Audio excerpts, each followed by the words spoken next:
المحشي من الوجبات اللذيذة جدا واللي ما نقدرش نستغنى عنها ابدا، خاصة في الشتاء. ولكن في ناس كتير بتستثقل عمايله وانه بياخد وقت ومجهود كبير. انا النهاردة هعمله معاكم بطريقة سهلة جدا، وتتأكدوا انه المحشي ده من اسهل الوصفات اللي ممكن تعملوها. اول حاجة الخضرة انا بجيبها وبغسلها كويس وبقصقصها بالمقص بحيث بس العيدان بتاعتها ما تكونش طويلة، وبعدين بحطها في الكبة بتاعتي. ما تقلقوش الخضرة مش هتتعسل لان دي كبة تقطيع مش خلاط، لحد ما بتوصل معايا بالشكل اللي انا شايفاه قدامي. بعدين ببدأ في الخلطة بتاعتي، ببدأ ادبل كمية كويسة من البصل على النار، مش اقل من بصلتين كبار. وبعد كده بكون واخده جزء من البصل مقلباه في ملح وفلفل، وده هحطه ني على الخلطه بتاعتي. بعد ما البصل بيدبل معايا كويس، بيدبل بس مش بياخد لون او حاجه، ببدا اضيف البهارات بتاعتي، ملح وفلفل اسمر واي بهارات مشكله. انا النهارده حطيت كبابه صيني، والكبابه الصيني المفرومه انا بقيت بستخدمها كتير جدا في اي حاجه محتاجه عندي تتبيل، وكمان في شوربة اللحمة بتدي طعم حلو قوي.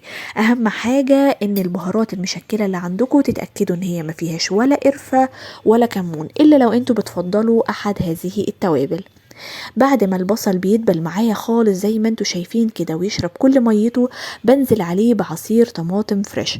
ولان الطماطم الايام دي هي لونها فاتح، فهضيف عليها معلقتين كبار معجون صلصة طماطم، بيدي اضافة كويسة جدا للطعم، وكمان بيدي لون حلو للمحشي بتاعي. مهم قوي الطماطم والخضرة دول من اهم حاجتين في المحشي.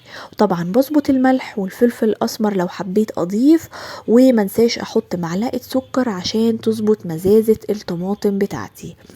وبس كده بسيبها تغلي على النار، وبغطي عليها النار لحد ما تتسبك كويس جدا وما يبقاش فيها مية زيادة ابدا، علشان ما تعجنش المحشي معايا. بعد ما بتستوي باخد كمية مناسبة اللي محتاجاها على البصلاية الصغيرة اللي متقلبة في ملح وفلفل نية، وبحط نسبة مناسبة من الخضرة. وانا النهاردة استخدمت كرنباية وسط، اخدت معايا بالظبط كوبايتين رز مش اكتر. كوبايتين رز بحاول اعدل فيهم كمية الطماطم بالبصل وكمان كمية الخضرة. وبحب كمان اضيف معلقتين زيت علشان الرز ما يعجنش معايا ويكون مفرفر جوه المحشي. بقلبه كويس وتكون المعادلة زي ما انتوا شايفين كده، ما يكونش الرز فاتح ولا تكون الخضرة قليلة.